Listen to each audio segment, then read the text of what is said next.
아침 신문 귀로 읽으세요. 김용민의 조간 브리핑. 부모라면 자녀를 위해 꼭 설치해야 할 어플이 있습니다. 학교 폭력 등 자녀의 위험 징후를 미리 감지하여 부모님께 다 알려주는 자녀 보호 어플 스마트 보디가드.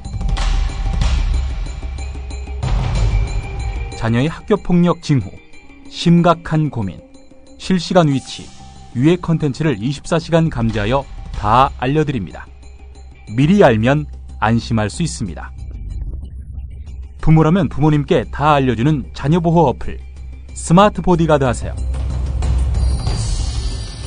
구글 스토어에서 스마트 보디가드를 검색하세요. 네, 오늘 아침 신문들은 어떤 뉴스에 주목하고 있는지 김용민 PD와 함께 살펴보도록 하겠습니다. 안녕하세요. 네, 안녕하십니까. 네, 어떤 뉴스부터 볼까요? 드디어 조선일보가 국민 참여 재판을 도마 위에 올려놓았습니다. 일면 머릿기사 제목이 이렇습니다.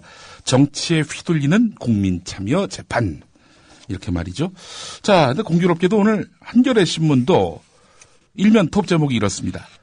정치 앞에선 국민 참여 재판. 예. 내용도 같습니까? 내용은 180도 다릅니다. 네. 예, 우선 조선일보 기사부터 보겠습니다. 전관예우, 무전유죄, 유전무죄와 같은 사법부에 대한 국민 불신을 덜고 공정한 재판을 하자는 취지로 도입된 국민 참여 재판이 흔들리고 있다. 2008년부터 단계적 시행에 들어간 국민 참여 재판은 국민의 재판 참여라는 긍정적 취지에도 불구하고 배심원들이 헌법, 법률이 아닌 정치적 성향이나 감성적 호소에 휘둘리면서 오히려 공정한 재판을 방해한다는 지적이다. 우리 최근에 논란이 되고 있는 재판은 안도현 우석대 교수 재판과 또 낙곰수에 대한 그 재판 아니겠습니까? 네. 여기 재판의 배심원으로 이 참여한 분들이 그 헌법 법률이 아닌 정치적 성향이나 감성적 호소에 휘둘렸다. 이렇게 조선일보는 보고 있는 겁니다. 자, 안도현 교수에 대한 국민참여 재판 결과 배심원 전원이 무죄 이렇게 판결을 내렸는데 이에 대해서 판사는 이견이 있다 이렇게 또 밝혔습니다. 재판은 그래서 결국 이제 선고가 다음 달 7일로 연기가 됐는데요. 자, 이 조선일보의 논점은 이겁니다. 그 낙곰수 지지자 150명이 지난번 재판 때 방청석을 가득 채운 가운데 김어준 주진우에 대한 그런 국민참여 재판이 열렸는데 검찰 구형이 있을 때 코웃음을 치거나 야유를 보냈고 일부 방청객들은 무죄가 선고되니까 손뼉을 치며 환호했다. 결국 배심원들에게 보이지 않는 압력을 행사했다. 이게 바로 조선일보의 그 관점입니다. 아니, 그런 게 문제라면은 예. 그걸 바로잡지 못한 재판부를 탓해야죠. 그렇죠. 재판부는 그대로 인용했습니다. 그리고 그 정도가 압박이 되면 조선일보가 쓰는 이 어마어마한 예. 우리 김 PD 표현대로 어마어마한 이런 기사들은 얼마나 압박이 되겠습니까? 글쎄 말입니다. 자, 이에 대해서 조선일보 입맛에 맞는 그런 인터뷰를 한 서울고법 부장판사가 있습니다. 이런 말을 했습니다. 익명으로 나온 건데요. 배심제 역사가 짧은 우리나라에서는 전문적인 법률 지식이 필요한 명예훼손 사건이나 정치적으로 민감한 선거 사범에 대한 국민 참여 재판은 조심스럽게 접근해야 한다. 일반인에게 이미 알려진 사건은 배심원들이 편견을 가질 수 있고 재판이 자칫 여론 재판으로 흐를 수 있다. 이렇게 지적했습니다. 자, 잠시 후에 뉴스의 재구성에서 들어보시겠지만 당시 배심원을 선정하는 과정에 있어서 나는 꼼수다를 들은 사람 원천배제, 또 나는 꼼수다를 아는 사람 원천배제, 네. 나는 꼼수다를 들었거나 아는 사람이 주변에 있다 원천배제. 낙곰수를 전혀 모르는 분이 배심원이 됐단 말이죠. 네. 이런 분들이 감성에 휘둘려서 편결을 했다. 도대체 이게 그 사안에 대해서는 조선일보가 아무런 언급을 하지 않고 있습니다. 우리나라 이 사법 제도 자체에 대해서 어느 예. 정도로 깔보면 이런 말도 안 되는 기사를 쓸 수 있을지 모르겠습니다. 예전 90년대 초반에 조선일보 기자가 그랬대잖아요. 내가 쓴 기사는 내일 아침에 국민 여론이 된다. 이렇게 말이죠. 내가 문제 제기하면 다음 날 법이 바뀐다. 아직도 조선일보 상층부는 그렇게 생각하고 있는 것 같습니다. 네. 자, 동아일보의 그 이니셜이 D로 시작하죠. 저는 그래서 뒷북일보의 그 의미도 있지 않겠는가 이런 생각이 드는데 동아일보 역시 조선일보가 한마디 하니까 바로 복창하고 있습니다. 오늘 사설에 실린 내용을 소개해드리겠습니다. 주진우 김어준 씨 무죄 판결에 이어서 이번 안도현 판결도 상식과 맞지 않는다는 말을 듣는 이유를 따져봐야 한다. 두 사건 모두 선거범죄다. 지역에 따라서 정치 성향의 차이가 큰 한국에서 선거범죄 참여 재판을 적용하는 것은 적절치 않아 보인다. 이렇게 말을 했습니다. 이 이야기는 뭐냐면은 전라북도에서 86.25%의 지지를 받은 문재인 후보와 연관된 인사의 재판이다 보니까 아무래도 문재인 후보를 좀 더 지지했을 것으로 추정되는 이 배심원들이 공정한 판결을 하지 않고 안도현에게 이렇게 무죄를 안겨준 거 아니냐 이런 관점입니다. 이렇게 하여튼 오버와 이렇게 이 비약의 극치를 이루는 그러면 앞으로 호남에서는 뭐 재판을 하지 말라는 얘기입니까 이게 선거 관련한 재판을? 동아일보 뒷북 보도라는 게 진짜 어제 조선일보 논지를 그대로 갖다 가져왔었네요. 읽어요. 네, 제가 이 동아일보의 아주 대표적인 뒷북 보도 재밌는 사례 하나 말씀드렸을까요? 예. 뭐가 있습니까? 지난해 6월에요. 예. 동아일보가 예. 천성산 터널 공사 관련한 예. 보도를 했습니다. 과거에 왜 그 천성산 터널 지울 스님이 아주 예. 정말 극단의 단식쟁을 단식을 했었죠. 하셨던, 예. 그로 인한 공사 중단이 1년 반. 예. 그로 인한 피해액이 2조 5천억이라고 보도를 했습니다. 예. 동아일보가요. 예. 그리고 석 달 뒤에 조선일보는 예. 공사 중단 기간이 2년 8개월이고 예. 그리고 피해액도 2조 5천억이 아니라 6조 원이라고 보도를 합니다. 그랬더니 예. 곧바로 동아일보가 예. 수치를 올립니다. 그래서 보도를 또 해요. 예. 2년 알고 봤더니 6조 원이더라. 그런데 더 재밌는 것은요. 예. 그러니까 동아일보는 두 번을 보도한 거 아닙니까? 지난해에만 예. 두 개 다 정정 보도 판결을 받습니다. 거짓말이라고. 참 뒷북일보답습니다. 자, 하여간 참 이 조선 동아의 예. 오늘 이런 관점 참 어이가 없습니다. 그나저나 뭐 이 조선일보 같은 이런 언론들이 네. 국민 참여 재판에 대한 입장이 늘 이랬어요? 아닙니다. 제가 그래서 뒤져봤지 않습니까? 우리 조선일보는 어떤 신문입니까? 그 이만희 전 환경부 장관 그 혼외 자식 논란을 막 국민들이 막 관심을 갖고 지켜볼 때 예. 사생활 문제가 직무와 관련 없는 한 공적 이슈가 될 수 없고 따라서 공적인 책임을 총응할 수 없다. 이렇게 칼럼을 냈습니다. 칼럼 제목이 이거였어요. 그래서 어떻다는 말인가. 네. 뭐 이런 건데. 그래서 이 분명히 과거의 얘기하고 지금의 얘기는 다를 것이다. 또 광우병 관련해서도 과거엔 그 위험성을 어마어마하게 경고했었는데 2008년에 촛불 집회가 광범하게 번지면서 또 아니 그 광우병 이거는 너무 허황되고 과장된 공포다. 또 이렇게 말을 바꿨단 말이죠. 제가 뒤져봤습니다. 제가 뒤져본 줄 알고 여쭤봤습니다. 아니나 다를까 있었습니다. 사설 제목 이겁니다. 국민참여재판 이런 소극적 시행으로는 정착되지 않아. 저 사설은요 2008년 그 국민참여재판이 시행되던 해 네. 12월 26일자에 실린 사설입니다. 내용을 소개해드리겠습니다. 국민이 사법 주체가 되는 제도라며 거창하게 시작 테이프를 끊고서는 소극적 운영으로 하나마나한 게 돼서는 안 된다. 많은 피고인들이 국민참여재판을 신청하도록 법원은 물론 검찰과 변호사들이 제도 보완책을 함께 연구하고 고민해야 한다. 이게 바로 조선일보 사설입니다. 2008년 12월 26일자. 이 조선일보 안에 아마 팩트를 체크하는 그런 네. 데스크가 아마 있을 겁니다.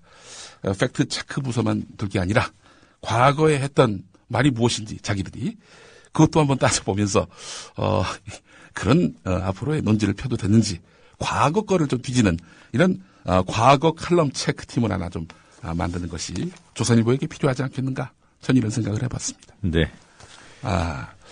자, 한겨레는 그럼 어떻게 보느냐? 국민참여재판에 대해서 말이죠. 국민참여재판 도입을 앞장서 주장해 왔던 한 법조인. 법조인이라고 하면은 뭐 판사, 검사, 변호사를 말하는 거겠죠. 예. 셋 중 하나일 텐데 법관의 고유 영역이었던 재판에 일반 시민이 참여한 것은 그 자체가 이른바 권력에 대한 도전이었다.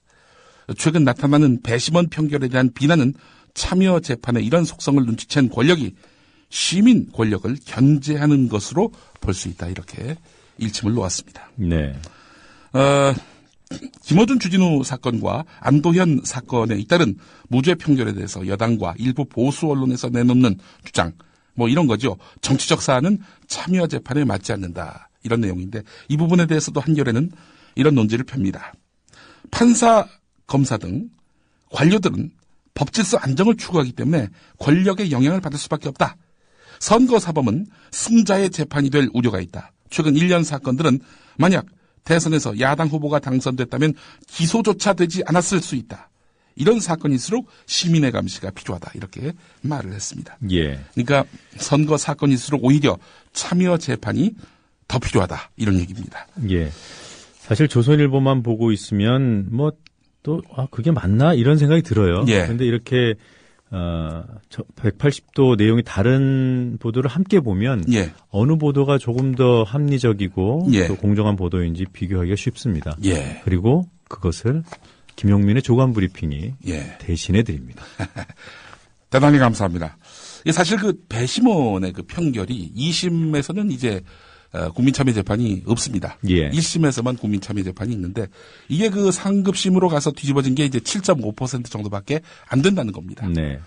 그러니까 90% 넘는 그런 판결은 국민참여재판의 판결은 그대로 재판부에 의해서 인용된다는 거죠. 그런데 이런 7.5%밖에 안 되는 이런 사안에 대해서 뭔 법질서 체계가 근본적으로 흔들릴 것처럼 조선일보가 이렇게 공포심을 조장하는 거. 예, 자막이가 조선일보답습니다. 그러니까 시민의 상식과 법의 상식은 통하는 게 맞고요. 그렇죠. 그것이 일반적인 사건에서는 수치로도 증명이 되는 것이죠. 그런데 갈리는 게 분명히 있습니다. 예. 법의 상식과 일반인의 상식이 다른 부분이 바로 정치적인 사건이라. 그렇습니다. 예. 그런 말들 많이 하잖아요. 정권이 저쪽으로 넘어갔으니 넌 감옥 갈 것이다. 네. 흔히들 선거철 앞두고 대선을 앞두고 그런 얘기들 많이 합니다. 예. 그런 얘기가 놔두는 현실 자체가 비극입니다. 네, 우리 시민들은 정치 사건에 권력이 개입하는지 예. 아니면 시민이 부정하게 영향력을 행사하는지 예. 말씀 안 드려도 잘 알고 계실 겁니다. 최동욱 검찰총장 찍어내기 과정을 보면서 확실히 느꼈습니다. 권력이 마음에 안 드는 검찰총장을 저런 식으로 내쫓는 걸 보면은 정치적 사건에 대한 국민 참여 재판은 더욱 확대돼야 하겠다. 네, 그런 생각을 공감합니다. 보게 됩니다. 자, 유영익 국사편찬위원장 이 양반이 또 거짓말을 했다는 한겨레 이면 기사가 있습니다. 지난 4일에 있었던 국회 교육문화체육관광위원회 정기회의 자리에서 한동대 석좌 교수로 있었던 2008년 수업 시간에 뉴라이트 단체인 교과서 포럼이 발간한 대한교과서 한국 근현대사를 사용한 적이 있느냐 이렇게 윤관석 민주당 의원이 물어봤습니다. 자, 그랬더니 그렇게 하지는 않았습니다. 이렇게 말했습니다. 그 교과서 안 썼다는 거죠. 뉴라이트 교과서 안 썼다. 하지만 한겨레가 취재해봤더니 유영익 위원장의 발언은 사실이 아니었습니다. 2008년 2학기에 한동대에서 이 교재를 통해서 이제 수업을 했다는 거죠. 한 졸업생이 한겨레와의 통화에서 그 교과서를 수업 주 교재로 정해서 학생들이 무조건 구입해야 했고 수업 중에도 사용했다. 이런 말을 했다는 겁니다. 거짓말, 의도적인 거짓말이라면 뭐 그건 말할 것도 없고요. 혹여 이 고령이라서 기억이 잘 안 날 정도로 심신이 좀 불안정한 상태는 아닌지 저는 그런 생각을 또 안 할 수가 없습니다. 하여간 그 직을 수행하기에는 힘든 분 같습니다. 지금 제목에도 또 거짓말이라고 되어 있잖아요. 또 거짓말. 예, 이게 다른 거짓말은 그거였죠. 자신이 미래한국이라는 잡지에 쓴 글에 김대중 정권과 노무현 정부를 좌파 정권으로 규정하는 내용이 나오거든요. 예. 이걸 야당 의원이 물어봤을 때 아니라고 했거든요. 예. 이거 역시도 기억을 못 하신 것일 수도 있고요. 네. 앞선 거짓말이 뭐냐? 자기 아들 문제 아닙니까? 아들이 지원 자격을 충족하지 못하는데도 콘텐츠 진흥원에 채용된 사실, 이것과 관련한 그런 논란, 여러 가지 그 논란들이 또 뒤따랐습니다. 자, 홍상표 한국 콘텐츠 진흥원장이 어제 민주당 안민석 의원에게 추궁을 당했습니다.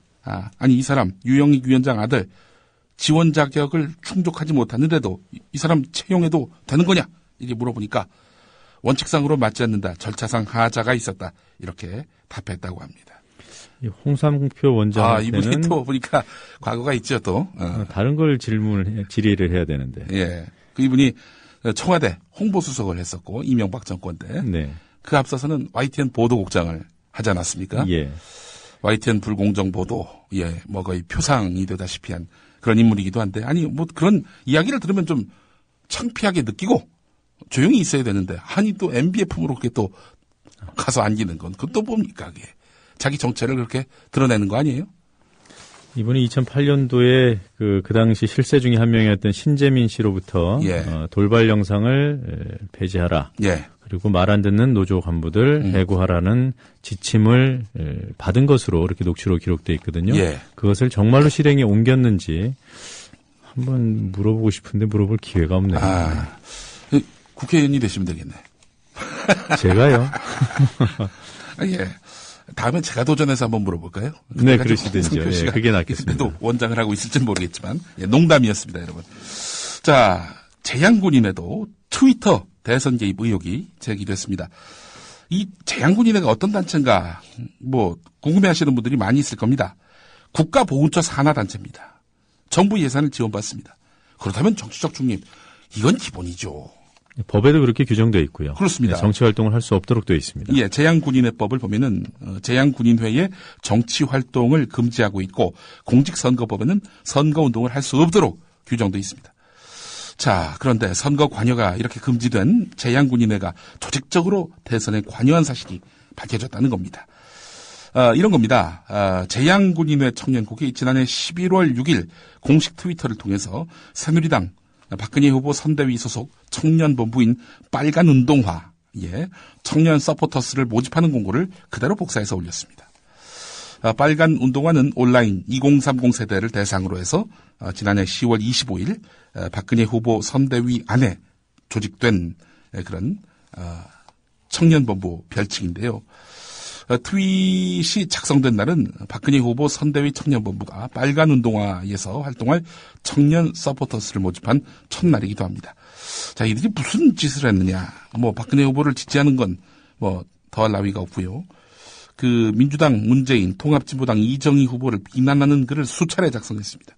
문재인 아들 14개월 일하고 퇴직금은 37개월분 수령 의혹. 이정희 후보의 남쪽 정부 통진당 해명글 가관. 이런 것이었습니다.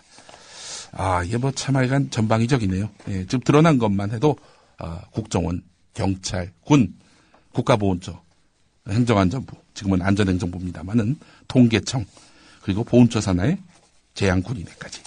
얼마나 더 이런 부정선거의 단면들이 드러날지 참 보고 있는 국민들의 마음은 참 착잡하기 이를 데 없습니다. 네. 자, 국정원 대선 개입 글 나르기, 글 퍼나르기, 트위터 계정 260여 개를 경향신문이 추가로 확인했다는 그런 기사가 오늘 일면에 실렸습니다. 지금 검찰이 파악한 범위보다도 좀 더 많다는 겁니다. 그렇지, 검찰이 밝힌 게 그게 전부는 아니죠. 그렇죠. 예, 좀 빙산의 일각이었다라는 것들이 서서히 또 드러나고 있습니다. 자, 이번에는 한겨레 오면으로 가보겠습니다. 땅 투기 의혹을 받고 있는 김진태 검찰총장 후보자가 과거 고위공직자 재산 공개 때 유명 동양 화가가 그린 그림의 그 가액을 영원으로 이렇게 신고했다고 합니다. 영원이요? 영원이요. 네. 몰가치한, 무가치한 그런 그림을 갖고 계셨다. 이런 얘기인가요? 아니, 이렇게 예술에 대해서 그런 평가를 하시는 분이 어떻게 소장을 하고 계신지 모르겠습니다. 허백년 화백과 박생광 화백의 그림을 한 점씩 보유하고 있다고 이렇게 신고를 했는데 금전적 가치는 모두 영원으로 기재를 했습니다. 우리 허백년 화백과 박생광 화백 얼마나 이 기분이 나쁘시겠어요. 응? 자기 그림이 영원의 가치다. 예, 이에 대해서 이 최정표 건국대 교수의 2011년 한국 그림시장 결산 보고서를 보면은 이 박생광 화백의 그 그림은 2002년부터 2011년까지 135% 뛰었다고 합니다. 상당히 가치가 있는 그림분이 바로 그 박생광 화백이라는 건데, 뭐, 그래봐야 우리 김진태 후보는 빵원이라고 보시니 135 곱하기 0 해봐야 0원이겠네요. 보니까. 예. 자, 사실 그림이나 예술품 같은 경우는 부동산, 동산과는 다르게 등기부 등본을 통해서 교차 검증이 어렵습니다. 그래서 신고자가 이거 얼마입니다 라고 하면 뭐 그대로 믿을 수밖에 없는 거죠. 자, 그러다 보니까 이거 재산 신고를 누락한 거 아니냐라는 비판이 일고 있는 것입니다. 이에 대해서 김진태 후보자 쪽은 별다른 해명을 하지 않았다고 합니다. 그 자녀들의 그 재산 증액도 예. 좀 주목해서 볼 필요가 있겠네요. 예. 20대 초반인 아들과 딸의 예금 자산 그리고 금융 자산이 네. 뭐 금융 자산 같은 경우에는 1억에 가까운 액수인 걸요. 8,606만 원이군요. 네.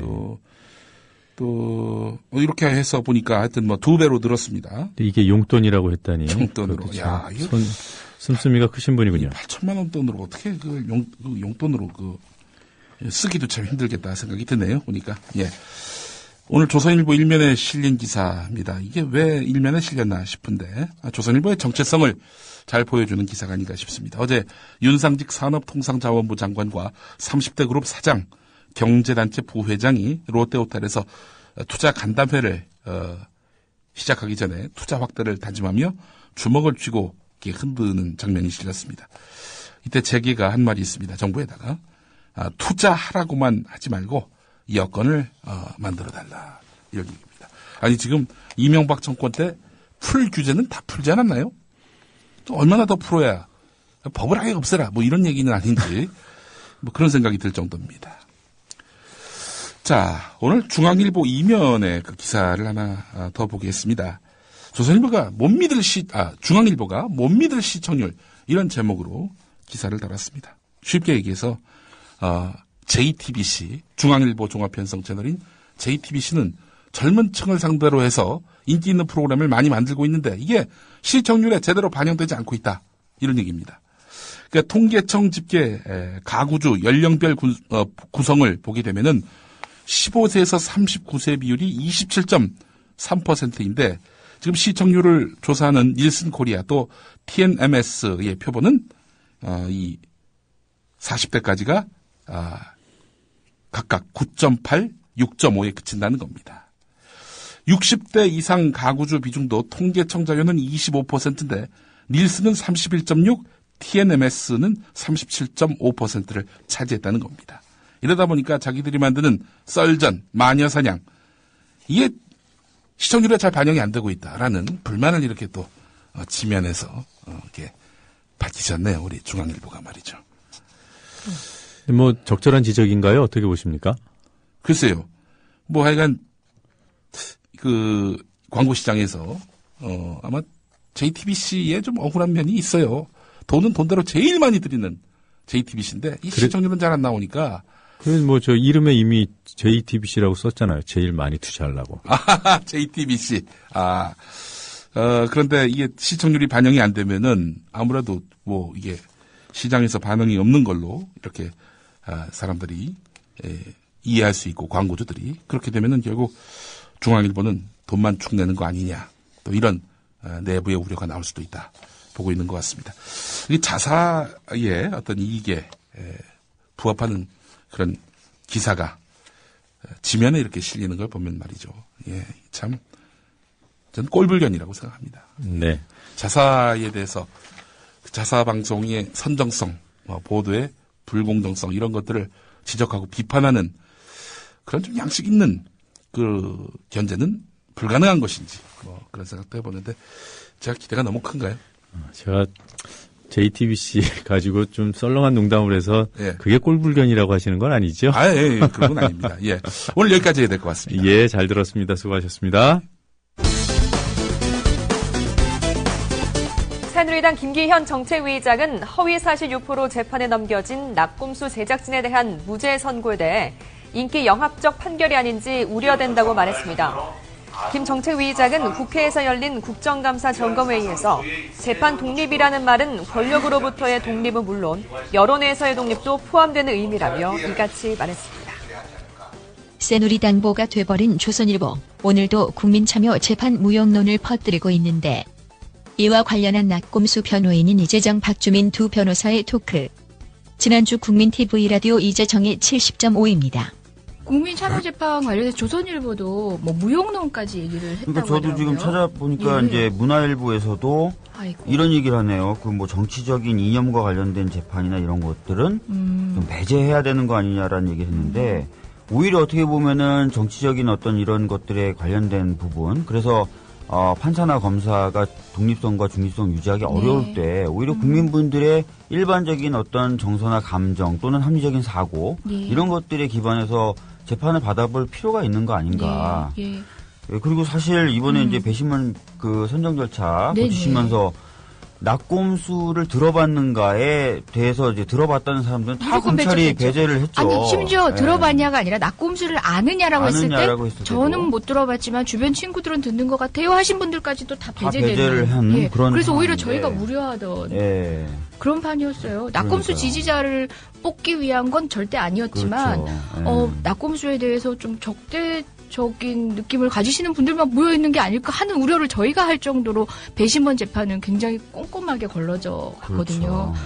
그리고 좀 웃겨요. 조선일보 같은 경우는 명색이 보수를 표방하고 있는 신문 아닙니까? 그렇죠. 그러면 제도를 지키고 법에 대해서는 두 말도 할 필요가 없는 게 보수잖아요. 그러니까 새로운 것, 이 제도의 문제점을 얘기하는 게 늘 진보였어요. 근데 제도적으로 보장된 이것을 선택했다고 주진우와 김어준이 이런 식으로 국민의 감성에 기대기 위해서 꼼수를 쓴 것이냐 기사에다 썼대요. 아니죠. 예. 아니 실제로 피의자의 권리인데, 피고인의 권리인데. 재판 과정에서도 뭐 일단 국참에 대해서 좀 얘기한다면 저희는 그런 우려가 좀 있었잖아요. 낙곰수 방송이 특성이 있는데 약간 그 팟캐스트고 그래서 친구들끼리 모여서 이제 농담하는 식으로 진행되는 거기 때문에 이걸 안 들어보신 분들, 특히 이제 연세가 많으신 분들이 이걸 들으면 안 좋은 인상을 가질 것이라는 생각을 했었는데 검찰이 그걸 제한 없이 그냥 틀어버렸죠. 그렇죠.